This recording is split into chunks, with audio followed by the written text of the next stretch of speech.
Hi, I'm Renee Hobbs, and I'm here with my colleague Julie Quiro. And in just the next few minutes, we're going to describe to you about the format and content and structure of the Summer Institute in Digital Literacy. This week, our program is coming up on July 11th through 16th, and we're excited that registration is open and the program is fully online. It's fully online, so anybody can participate from anywhere in the world, from the comfort of their own home. And even though we're online, we still work very, very hard to make sure that our key values are reflected as we move from a face-to-face kind of space into a virtual space. And so some of the values that we hold true to are everyone will continue to learn from everyone.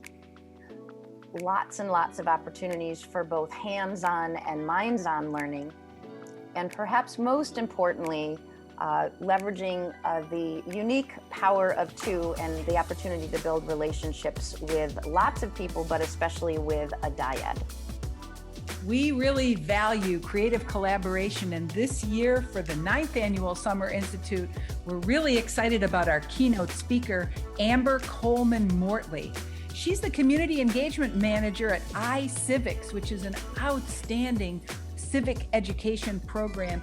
And she's a blogger, and she's a podcaster, and she's a mom. And we will be inspired by her understanding of the opportunities that digital literacy affords for everyone in our society. We're also excited to bring back Kristen Zimke and Troy Hicks, two outstanding and inspiring educators who help us think in new and creative ways about digital literacy. And then there's our whole team, the amazing faculty who are going to be offering you more than 30 different workshops and programs and supporting your learning all through the program. It's really an exciting group of people who are passionate about digital literacy and understand how it applies to K-12, higher education, librarianship, community engagement, and much more. So speaking of the program, one of the most powerful components of the Summer Institute is the content that we cover. And you can see here each day is guided by a theme that moves from ideas around digital learning and the notion of literacy and digital literacy. We certainly touch upon quite a bit the idea of inquiry and pedagogy. We often focus on families and communities, not just classroom learning. Towards the end of the week, we move toward getting all of you to think about your role as leaders so that you can leave the Summer Institute and create change in your own spaces. So some of the rich content that we focus on, you can see here a list, but we really focus in on three particular themes. The first theme is literacy in a digital age. The second theme is being responsive to cultural and technological change. And you can see here some of the topics that we're now working hard on creating workshops and conversations about. And then the third theme is the idea of literacy, education, and democracy. And in this year in particular, that is especially relevant as we work around the country and around the world to really make sure that everyone is taken care of and their both their learning and their individuality. So in addition to the rich content, one of the things we're most proud of is that the Summer Institute in Digital Literacy offers a flexible format that, because we model a variety of learning strategies and we're sensitive to the fact that you're experiencing this professional development program in your own home, and there are all the realities of what that means, right? So we're really excited to share with you our ideas about anytime and real-time learning. During the 42 hours of the Summer Institute program, you're going to have the opportunity for anytime learning, working in increments, small increments, where you complete activities and engage in dialogue at times that are convenient to you, whether that's 8 o'clock after the kids have gone to bed, or maybe it's early in the morning before everything has gotten started. And then we'll also, of course, have real-time meetings, those 60-minute sessions using Zoom that feature high levels of interactivity and dialogue. This is not a sit and get program. This is a program where you actively participate anytime and real time. We have a bunch of programmatic elements that we're especially proud of. Take a look at the ones in green. There's the lounge. That's our help desk, where anytime during the week you can go for individualized elbow to elbow support, because often we learners depend upon having somebody close to us offer some support just at the point of need. Then there's the homeroom, where you gather with a small group of people who share your interests and with whom you can trade ideas and gather information and build relationships that last. And then there's virtually viral hangouts. It's a really informal space for dialogue and sharing. Layer those three features shown in green with keynote sessions and the digging deeper experiential learning that goes with it. The power of two, where you work with a partner to create and collaborate and create something you can bring home to your community. And then all the workshops and conversations where you can learn new skills, learn about new resources, get to try out ideas, and hear from people who've developed innovative strategies for incorporating digital literacy into their work context.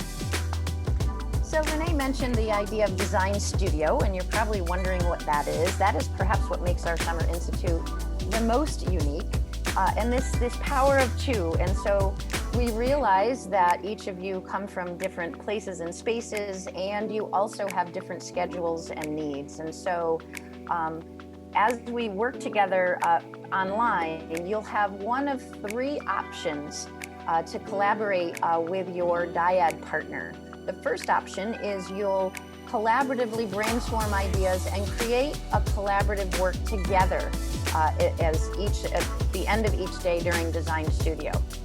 The second option, you might be more like thought partners, where you jointly follow a similar format, but you use different content. So you might be an elementary school teacher and a high school teacher, and you follow some of the same ideas, but you work in ways that are somewhat different.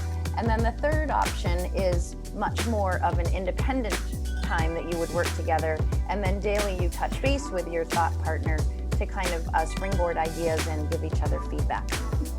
You know, Julie, the introverts and the extroverts have different responses to the power of two, right? And sometimes we realize that you might have some anxiety. What's it going to be like to meet with a person you don't already know and to engage in a dialogue with them and to create something together? And we have had 9 years of experience of discovering how this works and how well it works. And it might be, of course, that you come with a team, because maybe you've got 6 or 7 folks from your school who are coming to the Summer Institute, and you might choose to partner up with somebody from your workplace. That's cool. However you do it, we know you're going to have fun. And as you are working, Renee mentioned a little bit about the flexible format. So we've got 3 different pathways for those of you. There's some early bird people who like to do things mostly in the morning and are available then. You might have children, so in the afternoon you might not have a lot of time. And so perhaps you are more of a night owl. And then if you're willing to dive in and wholeheartedly enjoy all of the opportunities, we have a schedule for that as well. So what we do hope for is Eastern time from 10 a.m. to 12. That's the time that we hope everyone can be available as a whole group. And then we have that's where our keynote happens. And then we work in small groups to dig in a little bit deeper into those ideas. Then at lunchtime, there's a break where if you want to leave the space for a while, that's fine. There's also some flexible opportunities for you to socialize and hang out and talk with people that you meet during the week. Then in the afternoon, where the workshops, the conversations, and design studio happen, that's where it gets a little more flexible. So the early bird schedule is for you to do most of that work in the earlier afternoon, and then you kind of work together in your homeroom towards the end of the afternoon to kind of make sure you're set and ready for the next day. Others of you may come to the morning, take a break in the afternoon, and then come back in the later afternoon to start your convening with your homeroom group, and then work into some workshops and conversations in your design studio there. So either way, you'll have a similar experience. It just happens at a different part of the day. And then again, for those of you who want to soak up the learning each day, all day, you can certainly tap into any of those things morning, afternoon, and evening. And then the very last thing, I think, Renee, you were going to talk a little bit about the flexible format of what happens after the content is shared. So because we form such meaningful relationships, because we play together, we laugh together, we create together, you'll have opportunities for informal play in social time in the evening. And that's really where we come together as a community and really begin to form relational bonds that last a lifetime. So we start this program even before the program begins on July 11th with some optional events. You can choose to participate in virtually viral hangouts and get acquainted with people who are coming to the program every day, Monday through Friday, the week of July 5th. And we'll also be inviting you to some sort of tech prep programs. These are optional programs, of course, but sometimes these are opportunities for people to get familiar with the kinds of technologies and tools we're going to be using, and to begin to meet people before we dive in on July 11th. And speaking of meeting people, if you really enjoy the content and the networking that's available at the Summer Institute, there are many, many additional opportunities for a second tier of the leadership strand of the Institute, as well as some fully online courses that are part of our graduate certificate in digital literacy for those of you who are interested in that as well. So we are in fact excited to bring this program fully online because we're able to offer it at a really low cost. It is accelerating how digital literacy competencies are being implemented in schools and in colleges and in libraries all around the country. So we're proud of the graduates of our program and what they've been able to accomplish since they completed the program. That's why we say, join us to be a leader in digital literacy. We'll see you in July. Bye now. Thank you.